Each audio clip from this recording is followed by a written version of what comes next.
what just happened?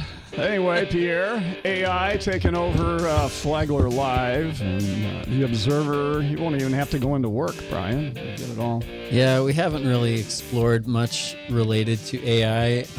So if we ever do, then we'll make it very, very clear what is AI and what isn't. But I don't know. So far, we haven't done anything with it as far as content is concerned, for sure. I'm irritated by AI, the emails that come out now, like, hey, David, was wondering if they call you by name, make it look so personalized and everything. And Some you get carefully those, chosen Theresa? Yeah. bullet points that are cute emojis. I know. Anyway, are you irritated by AI yet, or are you loving it, Theresa Pontieri? I am not a techie, so it is kind of irritating. But if you know how to use some of its tools, it can be very useful and it can save a lot of time. And I'm an attorney, right? So we charge by the hour. So my clients appreciate when I can use AI to leverage the right way and lower their bills. So, if you know how to use it right, it can be a good thing. But I definitely see its downfalls. Well, you probably have to change the way you bill, because it would be task-based rather than how much time. Because if you could do it in 5 minutes where it'd take you 2 hours, you're going to go out of business. You're hired, David.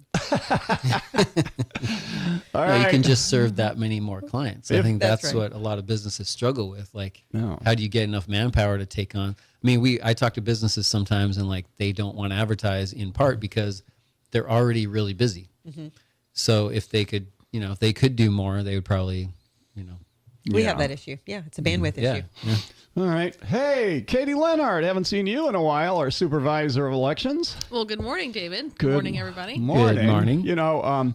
It's like, wow, the election's not till over a year. Well, we do have a primary coming up in August. We'll talk about all that. But I thought it'd be good to bring you in to update us on what is the timeline. Theresa threw her name in the hat for county commission, take Greg Hansen's spot, who is not running for anything. And so that was quick, but it seems like the strategy is the quicker you can announce and get in there, you occupy people's brains then, rather than being third or fourth or fifth, kind of a positioning the battle for the mind type of thing. Is that why you decided and made your move quickly, Theresa? No, I think Congressman Fine kind of made that decision for me a little bit quicker than I was ready. But that's okay. I understand why a lot of people do it. For me, it's a good way to start being able to get petitions signed and start passively raising money because, my last campaign, it was kind of a fire drill. I did it in 7 or 8 months and that was tough. It was an everyday really hitting the pavement type thing. So if you can do it slow and treat it more like a marathon, I think that's better. Okay. All right. So anyway, Kaiti, how many people right now are officially locally here? Locally? How many people have announced and are in it, and who are they? Okay, so it's kind of early yet. Like Theresa said, a lot of people have a strategy, right? So they want to jump in the race early, have time to make some decisions. But right now for County Commission District 2, Theresa's it. So far filed. Unopposed. So far. Theresa. Knock on wood, guys. Come on. What are you doing to me over here? County Commission District 4, we have the incumbent, Leanne Pennington, has filed. And then School Board District 4, the incumbent, Christy Chong, has filed. And then a challenger, Ron Long, has also filed.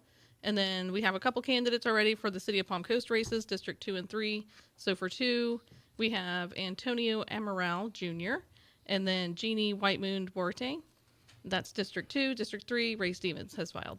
Oh, okay. Back from, all right. Well, good for Ray. Glad he's feeling good. I sent him a text saying, man, I'm glad we thought you were long gone, but no, wait, he's back. So congratulations, Ray. Glad you're feeling He had a major scare, seems like. So yeah, it's good to hear that he's feels healthy enough to do that. But like you say, this is early. I mean, how many other people are sitting out there thinking about it? And, we usually have about 40 candidates every election cycle, so this is a bit early, but there'll be plenty. Well, I like to see new names and like, well, who are they? Where do they come from? And kind of, isn't that part of the succession of a good community in the politics, Theresa, where people move to town and they bring experience from other, communities they were in maybe and have something to offer then we welcome them. Yeah, I think, whenever you have a diverse perspectives on a board, it's always a good thing. And we also have a lot of committees that people have been really interested in joining. We had so many applicants for the Charter Review Committee, which was really encouraging. We just made a couple appointments to our Citizens Advisory Committee. So just getting engaged that way for a lot of out of town, new people, new residents is a really good thing as well. Okay, newcomers, they're welcome. Or people that have been sitting and watching and thinking, wow, if I was the mayor or I was on the commission, this is what I would do. So okay, well then get up off the couch and do it. We want to hear from you. Do we have, speaking of people announcing, good morning. Good morning, David Ayers. Hey, Paul Renner, congratulations on your announcement. You're running for governor for the state of Florida. Indeed, yes. So on the news, you said, you prayed about it. You talked to your family about, how old are your kids now anyway?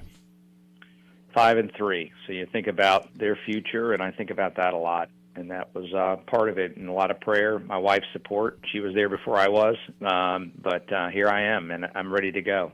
So the arena is a lot bigger now, because before you had just the District 19 here and kind of like in your own backyard, your home area, and people knew you and kind of watched you. Now there's less awareness of Paul Renner in other parts of the state. Would you agree with that?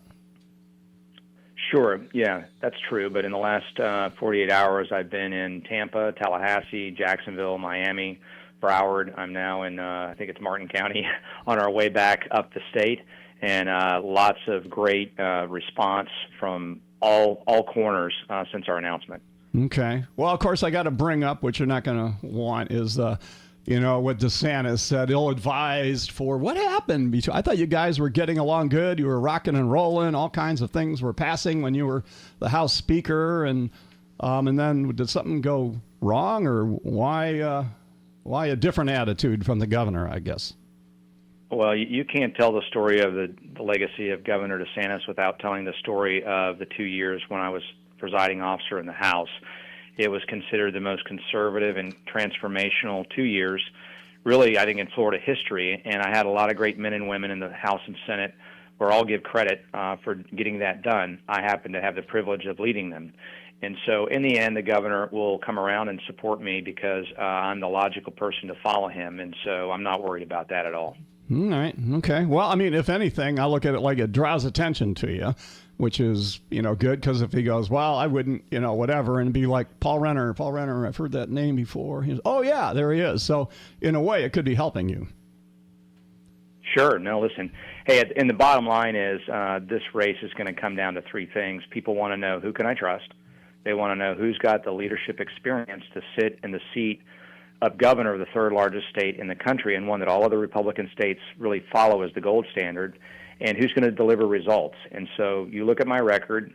From the time I was in my 20s, I was serving on active duty during the first of two wars I served in, for 20 years in the military, as a state prosecutor, going after violent criminals, defending victims, and then as a legislator, and most recently as Speaker of the Florida House, again, during one of the most consequential and conservative legislative sessions in memory. The a couple of things that you do take a lot of credit for. You had a lot, of course, was education, and in changing it, really kind of upended it in a lot of ways with the school voucher system. And some people are loving it and thinking it's great. Other people don't. What's your take on it? Since you kind of threw it out there and people are doing it, would you do it again, or would you modify it? No, I mean, I would expand it. I mean, those are one of the things people said couldn't get done. There was an article in Flagler Live said we lost 2,000 students all because of the scholarship. We ran the numbers. It was 128 students. So there's a lot of reasons why people are leaving public schools. But what this does is it introduces competition, and it wasn't new. Jeb Bush started it way back when. We just made it completely universal, so every parent, every child can choose the school that best fits their needs. That's what we do in every other part of life. We go into a Chevy dealer. We don't like what we see. We go to Ford.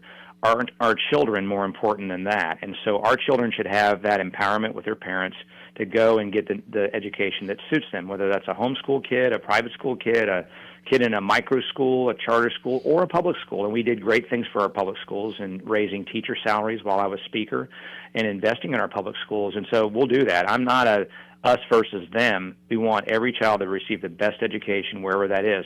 I grew up in public schools. My mom was a public school teacher. And so I'm all for our public schools. They've got to be the best. Brian, you have kids in school. What's your take on that? Yeah, I do. And they're all in public school. And I think I'm a big fan of Flagler schools. And that's what's right for our family. I love the idea of competition. I totally see why that's so appealing to a lot of people. But I guess my question is, I think that there's also some motivation from a lot of state leaders, including you, to say, like, we want Florida kids to have the best possible education. And there's a lot of testing that goes in to see if that's accurate or not, to see are we giving them the best education. So what I always keep coming back to, if we do want freedom of choice, that's a good thing to pursue. But if 5 or 10 years down the road, a lot of kids are choosing something other than public school and they're not taking the same tests, how do we know if that's really what was best for the kids' education themselves, other than they did get to choose it, which has some merits by itself? Well, they do have to take a test, and that includes the kids that are homeschooled, which is a new phase of school choice. If they want to receive those funds, they have to take a test. And so we can compare, and what the latest data I've seen is from Step Up for students is kids that are on the scholarship compared to their peers are more likely to go to college and more likely to graduate from college. So the results are already in, and that's true for charter schools. On a number of fronts, we see excellence based on that competition. And look, if you don't like where you are and you go over to a private school or something, you can always go back to a public school, and that can happen too. The great thing about universal choice too is you can have a homeschool kid that goes to a traditional public school, physics class, chemistry class, where they have the equipment already in place, and that public school can reap that money from a kid that was never in the public school to begin with. Or if they have capacity, they can have a micro school. A public school teacher can start her own micro school with 8 or 10 kids and have a classroom in a public school that may have some capacity. So this is, again, open to all. It's about innovation, competition. It's about also respecting our values. So if I was a COVID parent and I watched some things online that I didn't like about what was being taught, I can go to a place that respects my values.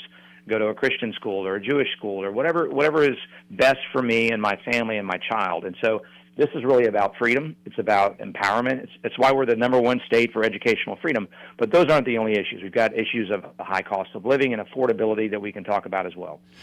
What about, let's talk while we're on kids and families and this whole new thing of the beacon of medical freedom in Florida with making it where there's no more mandate for vaccines. To me, that just seems kind of crazy where, you send your kid into a classroom and they've been vaccinated and all these other kids haven't been, from measles and a whole bunch of other things. What's your take on Florida becoming the beacon of medical freedom?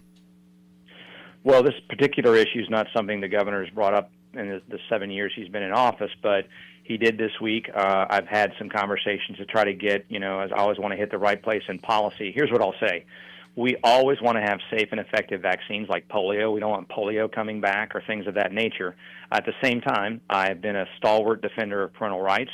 During my time as Speaker, we passed bills that protected people that maybe don't want to have a COVID shot from being fired or not hired simply because of that by their employer, and protected parental rights throughout. And so I don't want parents to take a vaccine that they think is dangerous for their children. My kids are not going to take a COVID shot unless and until or ever, probably, but unless I know that it's safe for them.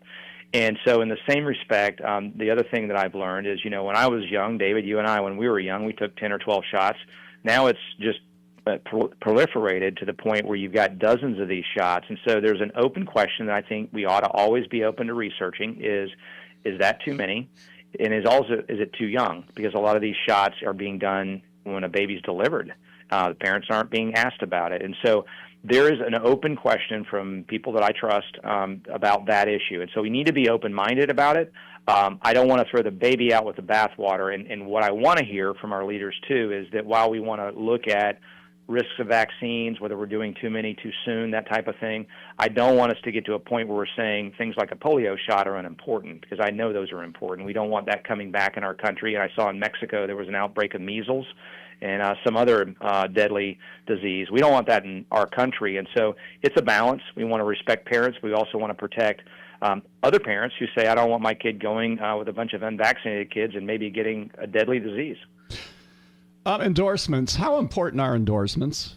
Seems like Trump, obviously throws a lot of weight for people to do. Is that because Byron Donalds, he's the one that said, okay, that's who I want for governor of Florida. Was that premature? What's your relationship with Donald Trump? Why not say he wants Paul Renner? Well, yeah, I mean, and look, I love the president. I love the governor. I think we're blessed to where we are right now, and so I'm pro president, pro governor. But look, he did make that endorsement back, I think, before Congressman Donalds got in the race. At the end of the day, people will look at that, but what I think they're really asking is three things: who do I trust? Who has the leadership background to sit as governor of the state of Florida, and who's delivered results? And so, on that front, 20 years in the military, state prosecutor, successful Speaker of the House. And I would just point people to, at the end of the day, they're going to want somebody who's going to stand on their own. People want a leader, not a proxy, and stand on their own and deliver results. And so take insurance, double-digit increases. I mean, the market is collapsing as I'm coming in as Speaker. We took on litigation abuse, and we also held insurers accountable. We focused on consumers, period. And as a result of that, we've seen at least a stabilization of homeowners. It's not there yet, but it's going in the right direction at least. And automobile insurance is actually going down. David, there's nothing going down in price anywhere in the country, including auto insurance. But in Florida, it's going down in some cases by 10 or 11%. And so that's positive. And I'm told that it will continue to be even more positive because of reforms that I led as Speaker, that people said, you're never going to beat the special interest. We've tried it. The trial lawyers are too strong. The insurers are going to fight you over here. We did the right thing by consumers to protect them, so insurers do the right things, and lawyers don't have 100,000 garbage lawsuits that are driving up all of our costs, and that's what was happening. Okay, DeSantis, he said that he wanted to eliminate property taxes in Florida. You say, no, not really, but you want to reduce property taxes. But doesn't the burden just shift to the local governments then? What's your plan? What would the effect be? How would you go about it, I guess, is the real question. Yeah, here's where I agree with the governor. He's right to be on it, and I agree that we need substantial relief. And what that looks like depends on what will get us to 60% of the vote. Because remember, this has to be a constitutional change. And so 60% of voters, which includes independents, includes Democrats, we're not that Republican, have to say, we want this. And so what's happened in the past, because I've been part of trying to put a little $25,000 homestead exemption on the ballot, the Democrat Party comes out against it, and they will this time. The League of Cities will come out against it, and they will this time. And so what you need, and I think this governor will campaign hard on it, you got to raise money, you got to have leadership that's out there, educating people. But if we're going to completely eliminate property taxes, and the local governments are going to rush to replace it with something. And so what I don't want to see is we take one problem and fix it and only create another one where we have 10 taxes and fees that get them the same amount of money that they were charging before. Well, we haven't solved the problem. And so I want to see limitations, and I'm the first one to call for this, no one else has, is a 2/3 requirement, like we have at the state level, on local government to pass a tax or fee, an existing tax or fee or a new tax or fee. And then on top of that, I want the taxpayers, the voters that are listening today, to have a chance at the next election to say, no, we don't want it, basically to void out that tax increase. Because, look, people are struggling. When we struggle and when prices go up, we can't just say to our employer, hey, I need more money. But that's exactly what local governments do. And so they need to do less and they need to take less so we can have more, because people are suffering with the cost of living. And so you have to have those guardrails around local government to make this work. But I want substantial property tax relief. I also want to look at things for the seniors who are in their homes. for many, many years. They're on a tight nest egg, and they can't afford even the 3% increase every year. In a decade, that's 30% increase in their property taxes. So I think there's a point where I want to say to those who have retired to live, after a life well lived in Florida, and they've been here for some lengthy period of time, we're not going to let you get kicked out of your home, because that's happening. And so maybe we just take a pause at a certain age and say, at this point, no more increases. Again, I haven't heard anybody else call for that, but that's going to be part of a plan we'll roll out here in the near future. All right. Well, I got Theresa Pontieri, Vice Mayor, sitting here listening to you, Paul. And I would like your opinion and your comments on what you just heard about how that would affect local tax base. Sure. And good morning, Mr. Renner. Good to have you this morning. And excited to hear about your announcement as well. So, every year that I've been on the council, we have lowered the property tax millage rate. So I'm a big believer in property taxes being very low. I'm also, though, a believer in consumers having the ability to decide what they will pay in taxes. So having consumer-based related taxes rather than property taxes. If you own your property, I'm a big believer that your property taxes should be as low as possible. We at the local level have the duty to provide public safety, to provide for infrastructure, to provide for water, those very necessary things for our residents, and all of that costs money. And the problem is the costs of construction have gone up. We've seen the cost of building roads has been over a 200% increase since COVID. So, and as the cost of living goes up, we have to pay our police officers more. We have to pay our teachers more. We have to pay our firefighters more. We have to pay the guys who, fix the potholes more, because they have to be able to afford to live in our city, and they should be able to afford to live in our city. So while I agree that we should have, we should be very fiscally conservative and be very mindful of the taxpayer dollar, we still have to make sure that we're not undercutting our local governments and the ability to provide these necessary things for our community and for the future of our community. And one of the issues that I'm seeing at the state level, and then I think I know our state representatives are working on, is local rule. Local rule is being overrun right now by the state legislature. We've seen that out of Senate Bill 180. We've seen that out of largely Live Local. And we've seen that with regards to the restrictions on impact fees. So we see a lot of growth. We see a lot of new people coming in. But then our local governments are strapped with an inability to pay for what that is costing our residents. We have a lot of needs in this community. We had to dip into our general fund over $2 million to pay for Fire Station 22. We need that fire station. We did not have enough impact fees to pay for it. So that's something that, I really hope the state looks at, our representatives look at when we're looking at lowering property taxes, when we're looking at, hey, we want to keep costs low. We're with you, Mr. Renner. We've worked really hard in our city to what I call, we're balling on a budget. And I think we do a great job. We were able to increase our deputies, 9 deputies this year and last year. We were able to open 2 new fire stations. They're in the process of that right now. We were able to, repave 28 roads last year with $1 million using different ways to get that done. So we're being resourceful and we're being very mindful of the taxpayer dollar. But I just really hope that as we're on the state level looking at ways to lower costs, that we just keep in mind that there are necessary things that the local government has to provide for its residents, and all of that costs money. So while the cost of living is going up for our voters, the cost of operating a city and a county is going up too. Comments, Paul Renner, on what she just said? Yeah, and so that, well, I just would echo to the extent that what the councilwoman said is why you've got to have a balance. You can I believe, and what you should do is substantially reduce property taxes while not, bringing. Do we want 12% sales tax? I don't want that. Do we want a whole dozen taxes and fees from local government that just make up the difference? Well, that doesn't solve the problem. And so I think there's a place, and we also have to look, to her point, at cities and counties. I want to make sure we do the right policy. And sometimes the right policy is not an applause line, but you've got to find a place where I don't want to punish, conservative government, local government that have done the right thing for 10 or 20 years, while, you've got counties like Alachua County or Broward County. They spend every dollar they get. Every dollar they get, they have no desire to do anything for taxpayers or ever roll back taxes. And so I want to make sure we come up with a policy that also respects the fact, doesn't hurt the people that have done the right thing at the local level. But, those that have just spent like drunken sailors, they need to get rolled back. And so we'll have to put together something at the end of the day that gets 60%. And voters ultimately, when they look at this in full, are going to have something they say, okay, this is fair. Our cops are still going to come when we call them. The garbage is still going to get picked up. It's good relief, but it's not so bad that we're going to have a termination of services, or we have to worry about what's going to happen to our local government, our roads and bridges, and that type of thing. So there's a way to do it, a right way to do it. It's got to balance all of that, and you got to get to 60%. And so I'm committed to leading that effort as governor.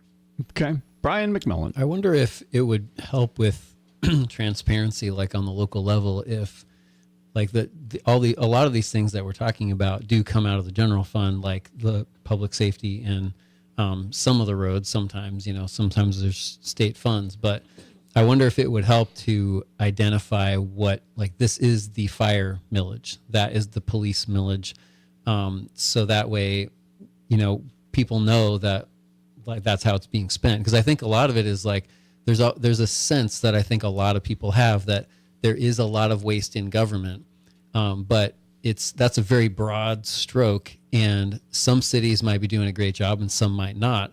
And so, like, I think while the whole idea of Doge has been so political, a lot of people would probably feel reassured if there's like, hey, let's look at this city. How is their millage lining up with things? And so I wonder what's your take on, like, the future of Doge in Florida. Well, we need to keep it up. Look, I eliminated Enterprise Florida, which was paying out-of-state companies to come to Florida, tens of millions of taxpayer dollars. That's a waste of money, and so we ended it. And I will go after bureaucracies that don't work and get the fat out, including at the state level. It's not just a local issue; it's also state. We can always do better, and we'll do that to make sure we're squeezing as many dollars as possible. That's what every family and business does. They have to do more with less. We don't have unlimited resources, and government shouldn't just spend as much as they want to spend on every good idea that somebody has. It shouldn't result in a taxpayer-funded program. And so we have to have cops that show up. We have to have firefighters that show up. We have to have our garbage picked up at the local level, roads. There's some core functions of government we all agree on. That has to be done, and people have to have necessary revenues to do that. And you should put that aside. Beyond that, though, and I mentioned Broward County, not to pick on them, but I was just there. It's government gone wild, and these guys spend money on every idea that comes out of anybody's head, and it's a total waste of taxpayer money. They have too many bureaucrats in there, and that can absolutely be cut back, and that's taking money out of the hands of people who are struggling right now, and I'm committed on the issue of cost of living to deliver on that, whether it's tax relief, whether it's on insurance, property tax reform, and other areas. I have just one quick question, then we'll let you go. I know you've got other media. I do. Yeah, I got to jump in about 2 minutes. All right, so here we go. Give us a visionary thing on Paul Renner. Looking ahead, for your kids' life and everything, 5-10 years down the road, what does Florida really need that if you're the governor, you have a good chance of making it happen? Well, we want to make Florida affordable again. We want to make sure we are investing in our infrastructure, whether it's our roads, bridges, because we're a growing state. But as a growing state, it puts pressure on our environment. I'm a believer in the wildlife corridor and land conservation. I will never commercially develop our state parks.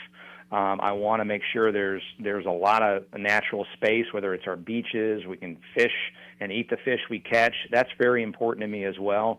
Education will continue to reform, improve our public schools, all of our schools for a world-class education, reform higher education. There's still a lot of woke folks in there that want to spend more time indoctrinating than educating. We'll stop that. I've done that repeatedly as speaker. I'll do it again as governor. All right, very good. I know you got to go. Paul Renner, thank you for your service to our country, our state, and best of luck on the campaign. Thanks, guys. Have a great day. Thanks, Paul. All right, will do. All right, we're going to take a break. We will be back. Vice Mayor Theresa Pontieri in the studio. And also, Kaiti Lenhart, where have you been? Our Supervisor of Elections. It's all heating up. Brian McMillan, me, you, whatever. We'll be right back. Oh, somebody texted saying, why don't you give your text number out? How did he do that if he doesn't have the text number? Anyway, here it is. It's 386-259-0879. Text in a question or comment. We'll do my best to see it and get it on the air. 259-0879. I'm ready.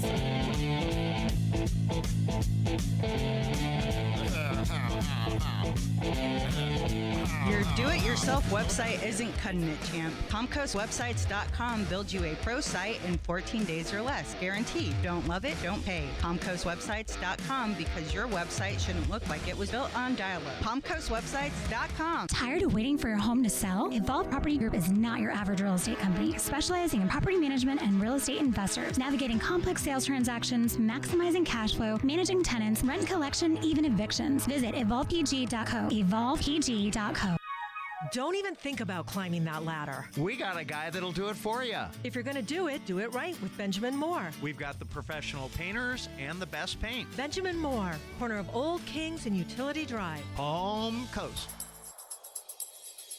Hi, this is John Phillips. And I'm Kelsey Lombard. We're your hosts of the Chamber Business Report. Every week, we'll meet local successful business people. And we'll discuss important topics impacting you and Flagler County. The Chamber Business Report, brought to you by Smart Technologies.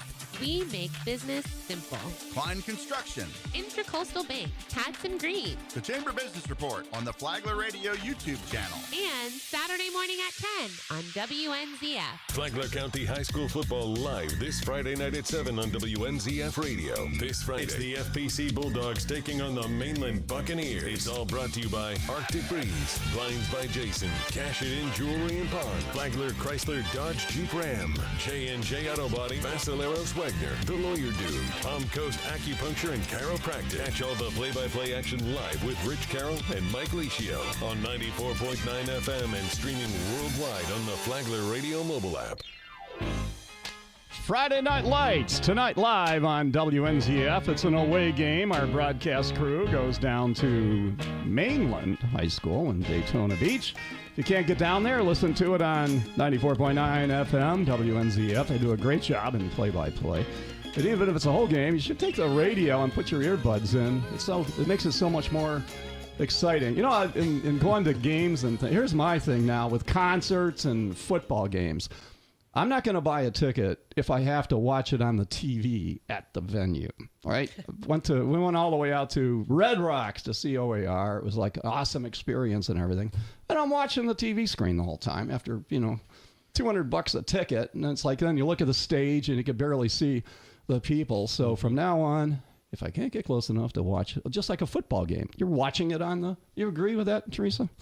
Well, yeah. So I like to go to the college games because of the college experience and atmosphere. I'm a huge UCF fan, I'm an alumni, and just being there in the stadium is awesome. And they don't have the ability to watch things on the screen. So for me, I don't really go to pro sports. I still like to go to baseball games, but the other pro sports just they're not really attractive to me. But the college experience in person is by far the best. Oh, you could have fun without even watching the game. 100%. Okay. There you go. I'm with you on that. Okay, I would agree with that. All right, let's see. Oh, Katie Lenhart, let's talk about the elections here real quick. And then, Theresa, I wanted to talk to you about some comments you made at the last city council meeting, which I thought was pretty interesting. And workforce development. I want to touch on that because that is a real critical thing with economic development that people don't really think about. All right, so elections, right? This is 2025. No elections this year, right, Katie? I think we're done this year. We had quite a few elections earlier in the year. Yeah, the first half of the year was pretty much, I don't know, we didn't get a lot done except for a bunch of elections. We had some plans and all of a sudden special elections. So, the next election coming up, actually we have city elections in March for Flagler Beach and Beverly Beach and Bunnell. They all have some seats up for election, so that's in March. All right, let's be specific. All right, who's up for? I'll catch you off guard, but I don't know. So go ahead. No, it's all good. So in Beverly Beach, we have 2 town commissioners. So, I mean, that's a really small town. They have about 500 people, maybe less. But they usually have unopposed. Like their elections are unopposed, so they haven't had an election in a couple of years. So are there 5 seats on Beverly Beach? Right, they have a mayor, and so 1% of the town is an elected official. Right. Well, it's more than that in Marineland. Yeah. It's like 100%. Okay, not counting the Dolphins. Yeah, okay. That's true. And we don't do Marineland's elections, just to be clear. Oh, okay. Okay. Why not? Why is that? They've never contracted with the elections office since the beginning of the town, since it was chartered in the 50s. So I don't know. Huh. That's interesting. All right. Okay. Right. Go ahead. What else Bunnell, also City of Bunnell, they're going to have 2 city commissioners up for election. So that'll be a big election there in the city. Who are they? Who are they? Yeah. Let's name people here. I don't have the names in front of me. Good pop quiz, though. I should have everybody memorize that's ever up for election, ever. So thank you. Okay. All right. City of Flagler Beach will have 2 city commissioners up. And so all those elections will take place in March. And then our next big election, countywide, will be the primary. And I want to talk about the primary really quick because we have a lot of folks who move here from states that are open primaries. So they come in, they register, or they get their driver's license and they think, you know, they can pick no party or be independent, quote unquote, which is really a misnomer in Florida because there is no such thing, really. I mean, there's an independent party in Florida, but you don't get to pick. So when you go to vote in the primary, y'all need to remember that you have to either be registered Republican or Democrat if you want to vote for those candidates. A lot of the candidates on the ballot will be partisan offices. So if you want to vote, you know, let's say county commission, for example, that's a partisan office. I heard a guy who's been here a long time, won't name him. He says, like any good Republican, I'm registered as a Democrat for the primary. And then he switches back for the general. Is that legal? Oh, yeah. People switch parties all the time. Okay. I wonder how many, because this comes up every couple of years, like because it is a heavily Republican community, I wonder how many people just kind of like either they feel independent or maybe they feel like they're truly a Democrat, but maybe they don't really care that much, like which party they are registered as. So they might as well register as Republican because that's where more of the candidates are. And it's historically, we usually elect Republicans. I wonder how many people who are registered Republican are only sort of that way. Well, I have no idea. That's a good question, Brian. We should put a poll in the paper or something. Yeah, we should. Yeah, all right.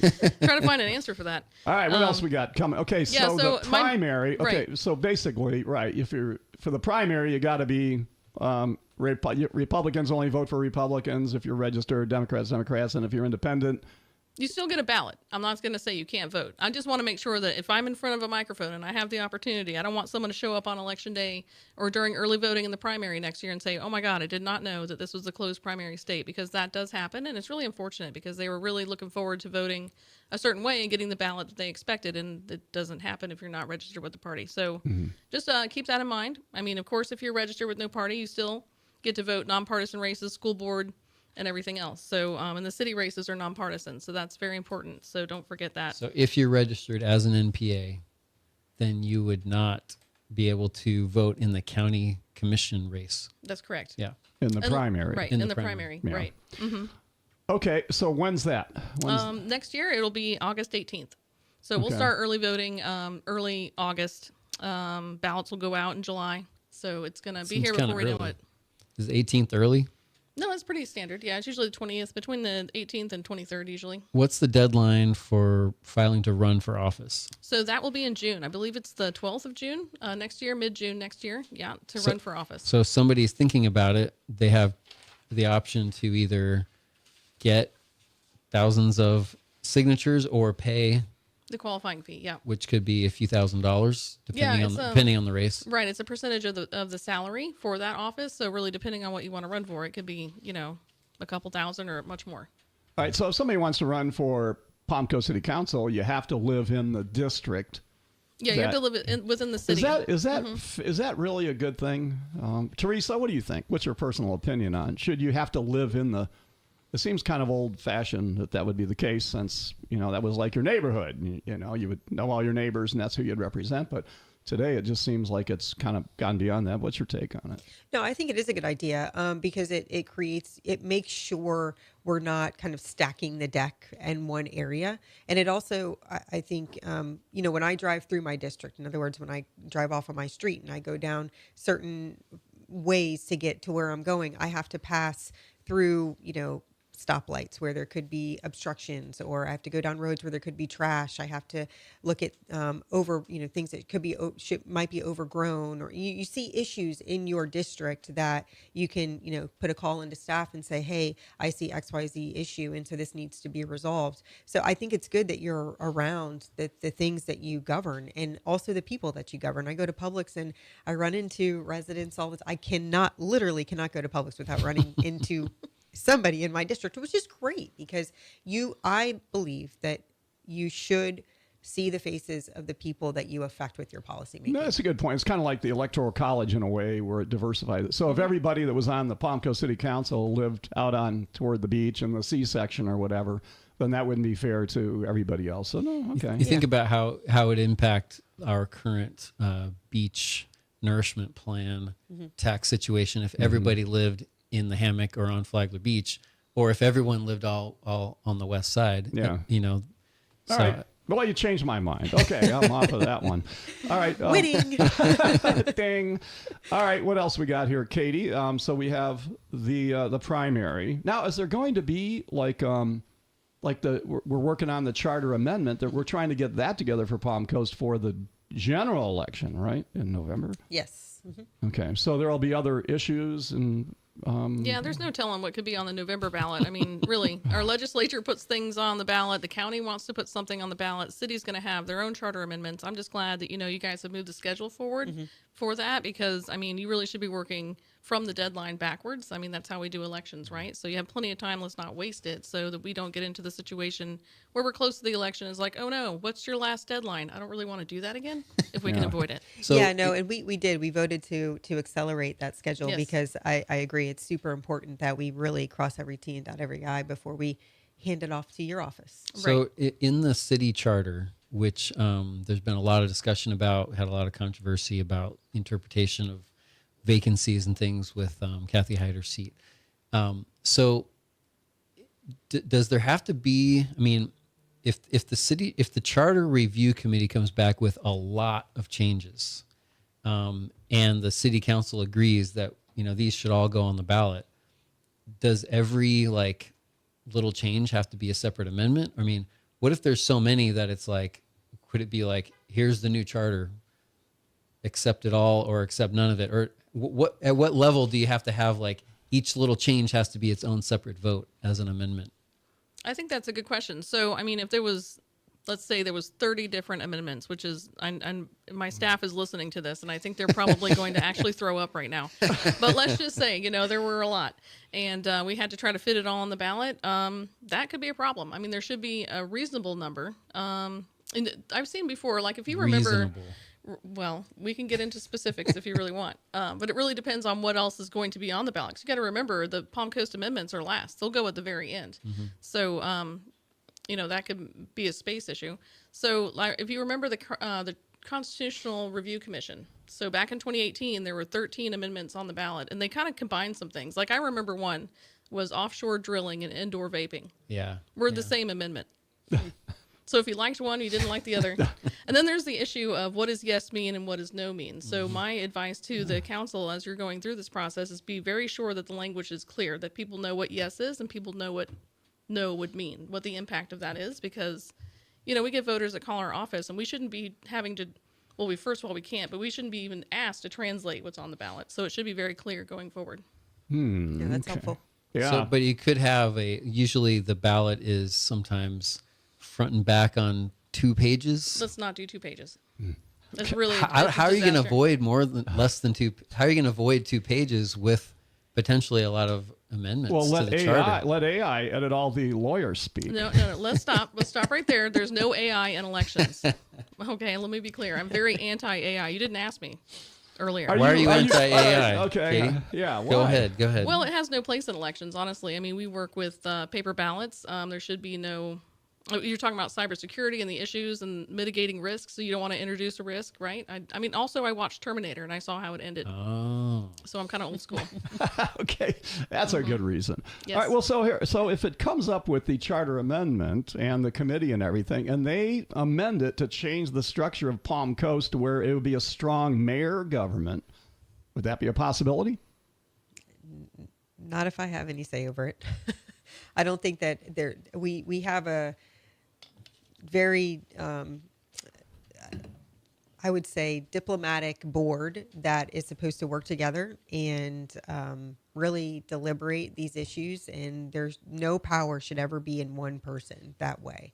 And I think a lot of people have to think about, I may like right now who's in office, but what happens when the guy that I don't like or the girl that I don't like is not in that seat? What happens then? The pendulum always swings to the other side at some point.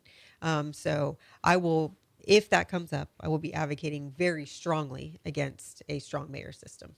Mm-hmm. Okay. So the city charter, the charter review committee would then propose amendments potentially that the city council would have to vote whether they would be submitted to be on the ballot. Right? So is that how the process would work? Yeah, so essentially the committee will make suggestions to us, and then we as council have to vote on what we will end up putting on the ballot. So conceptually, we have to agree that there should be XYZ amendments, and then we talk about the language, and that's where I think really the That hard should be work, simple enough. Yeah, you know? yeah, no. That's where the hard work is going to come in, because it is so important that they be very transparent and very clear. And we saw some issues with the proposed amendment last year. Oh, last didn't election. we? Yes, we did. So, so we don't want to do that again. No, please no. You know, we want to make things very, very easy for the voters to understand. All right, to the person that texted in, does it make sense for Flagler County and Palm Coast to merge their governments like Jacksonville, Duval County? That would be we're almost out of time. So that would be but thank you for texting that in. Also, we had a few other ones, but we'll push the number a little bit more. I want to get those into it. But I want to talk real quickly here about, so we're all set. You're good. You're staffed. You got all the budget you need, Kaiti, to run. You're not up for re-election? Not currently up for re-election, but we do need more space. So we're working on a renovation project in the office to expand our early voting area, the room itself.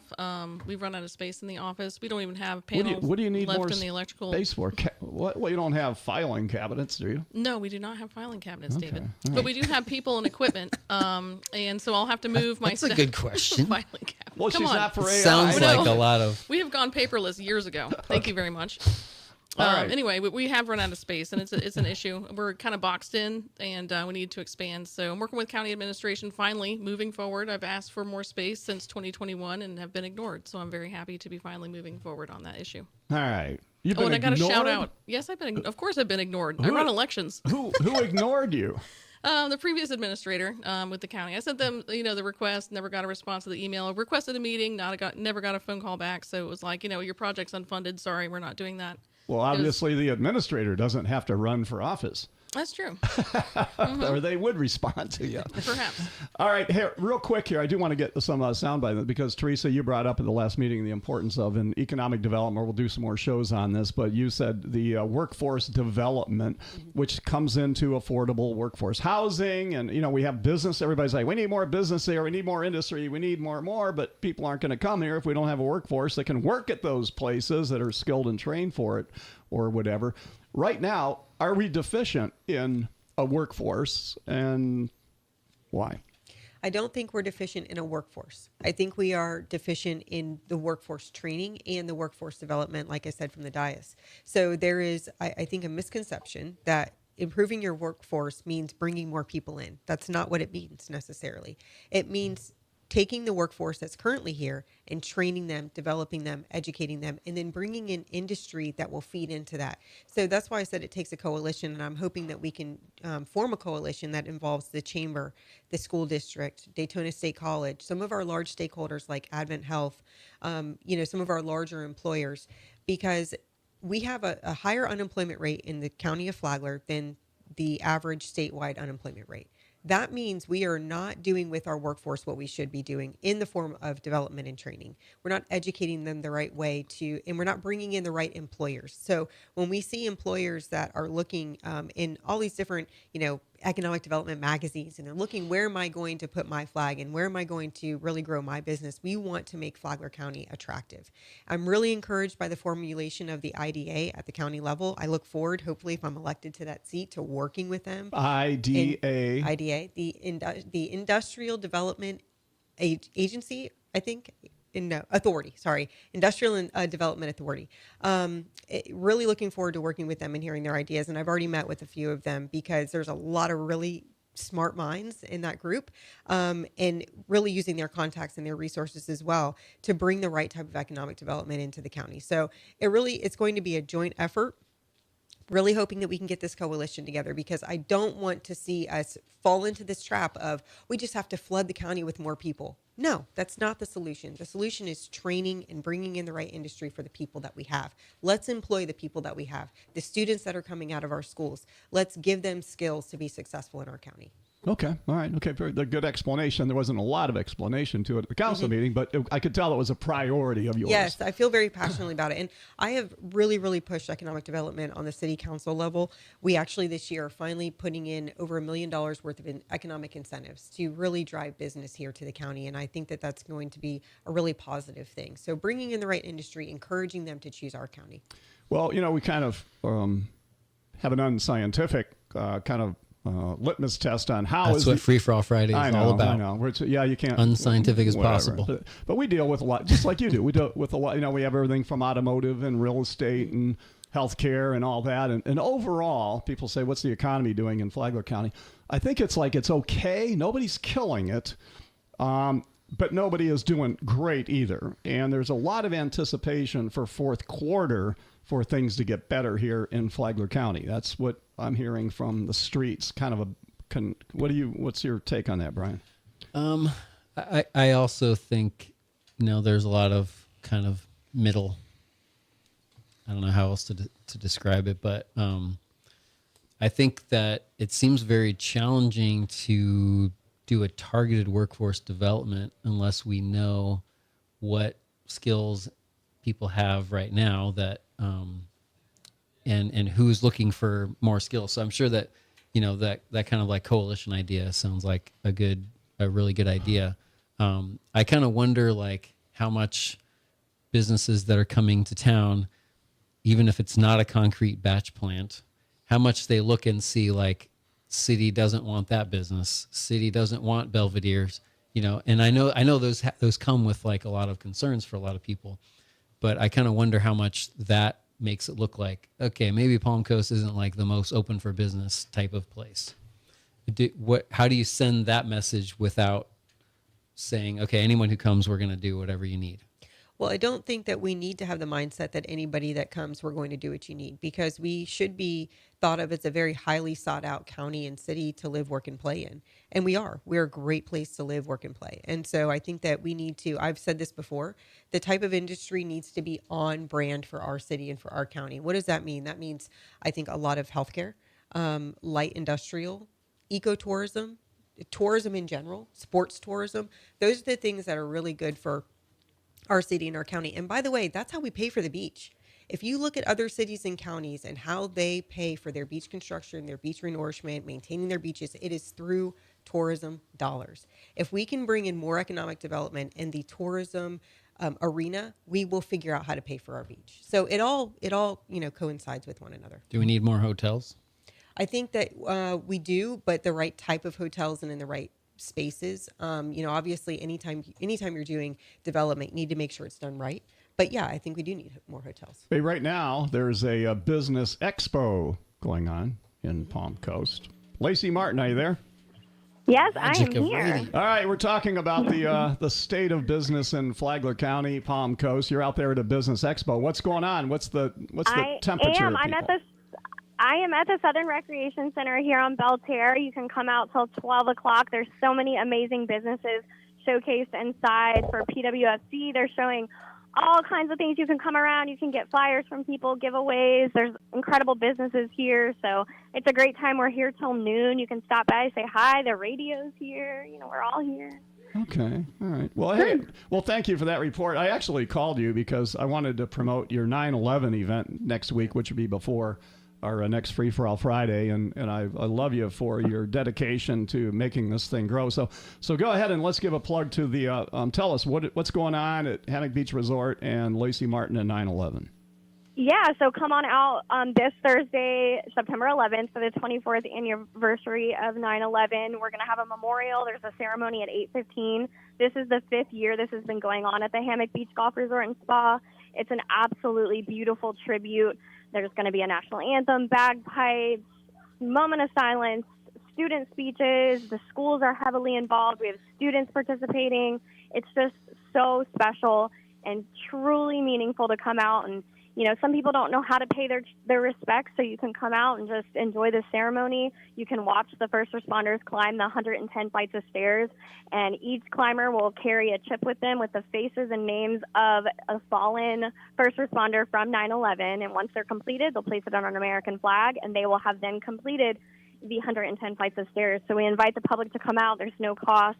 We'll be there 8:15. The ceremony starts, and just come on out. 200 Ocean Crest. And and the firefighters, they wear their gear going up there, right? What does that weigh with all the air tank? I mean, all that kind of stuff. What does that weigh on their backs? 40 pounds that they weigh. A lot of people do wear weighted vests so that they can, be with a first responder.